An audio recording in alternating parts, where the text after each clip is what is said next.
Teenager मुलांनो, 3 प्रकारचे मित्र किंवा लोक तुमच्या आयुष्यामध्ये येतात.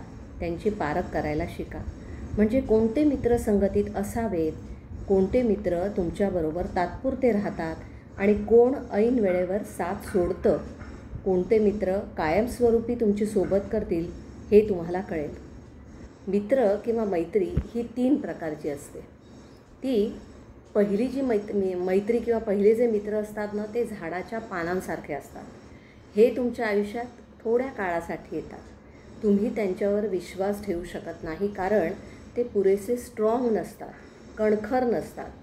तुमच्याकडून त्यांचा फायदा असतो तेव्हा ते काढून घेतात तो फायदा, आणि काम संपलं की पानं गळावी तसे हे मित्र तुम्हाला सोडून जातात. त्यामुळे टीनेजर मुलांनो, तुमच्या या वयामध्ये तुमची फ्रेंडशिप किंवा मैत्री करणं किंवा मित्र निवडणं, मित्रांची संगत ही खूप महत्त्वाची ठरते. दुसऱ्या प्रकारचे मित्र कसे असतात, तर हे असतात फांद्यांसारखे. हे मित्र वरवर खूप स्ट्रॉंग दिसतात बरं का, किंवा तसं दाखवतात, पण जेव्हा अडचणी येतात, प्रॉब्लेम समोर येऊन उभे ठाकतात, तेव्हा ते सुरुवातीला तुमची बाजू घेतात, थोडीफार मदतही करतात. पण जसजसे ते प्रॉब्लेम्स कठीण व्हायला लागतात, कॉम्प्लिकेटेड व्हायला लागतात, अडचणी खूप जास्त गुंतागुंतीच्या व्हायला लागतात, तसे ते तुमच्या आयुष्यातून अदृश्य होतात.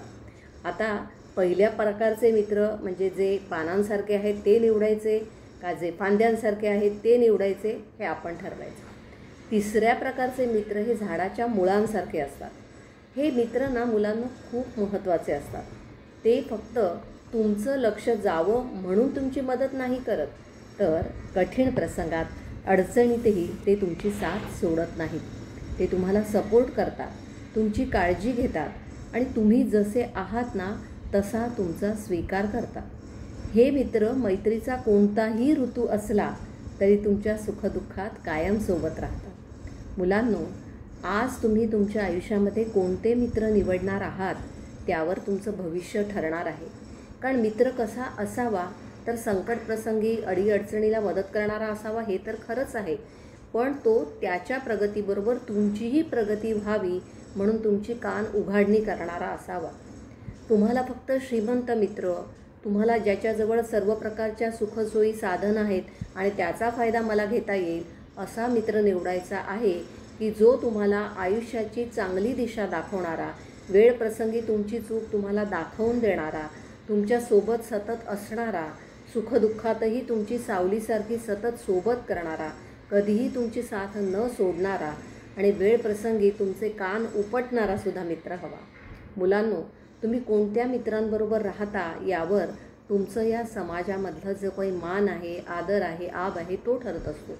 कारण आपण ज्यांच्याबरोबर राहतो त्याच प्रकारचे आपण आहोत असं समाजात राहणारी माणसं किंवा शाळेत असणारे शिक्षक, नातेवाईक, शेजारी पाजारी हे आपल्याला समजत असतात. त्यामुळे आपलं बोलणं, चालणं, खेळणं, उठणं, बसणं हे आपण कोणत्या मित्राबरोबर करतो आहोत, आपल्या आयुष्याचा कंट्रोल आपण आपल्या मित्राच्या हातात तर देत नाही आहोत ना. मित्रांची पारख करताना मुलांनो अत्यंत काळजीपूर्वक करा, कारण तात्पुरत्या सुखाचा अनुभव देणारे मित्र हे आयुष्यभरासाठी उपयोगाला येणार नाहीत. आणि हे जे तुमचं वय आहे, या वयामध्ये भूल पडते, याच्याकडे गाडी आहे, तिच्याकडे अमुक प्रकारचा फोन आहे, ही अतिशय चांगल्या चांगल्या पद्धतीचे कपडे घालते, याच्या हातामध्ये खूप कॅश असते, पण हे सगळं जे आहे ते वरवरचं असतं मित्रांनो.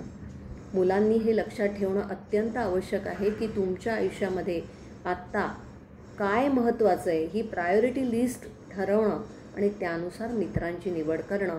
हे जर तुम्ही केलं ना मुलांनो, तर निश्चितपणे तुम्हाला एक आत्मविश्वास येईल, एक सुरक्षितता वाटेल आणि मनाला समाधान वाटेल, की माझ्या आयुष्यातला मित्र हा माझ्यासाठी चांगलाच विचार करणारा आहे. धन्यवाद.